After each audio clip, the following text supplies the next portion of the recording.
Let's do a quick lesson on seasons and weather. How many seasons are there in the year? There are 4 seasons: warm and cold.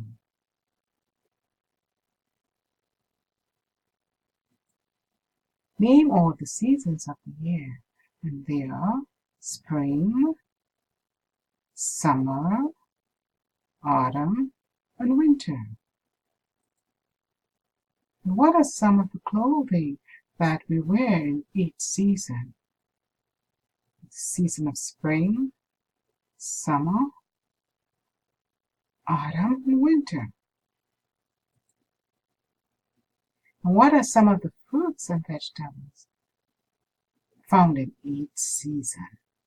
Oh, there are many. We've got carrots and peppers and tomatoes and watermelon and oranges and pumpkin. Oh, there's so many.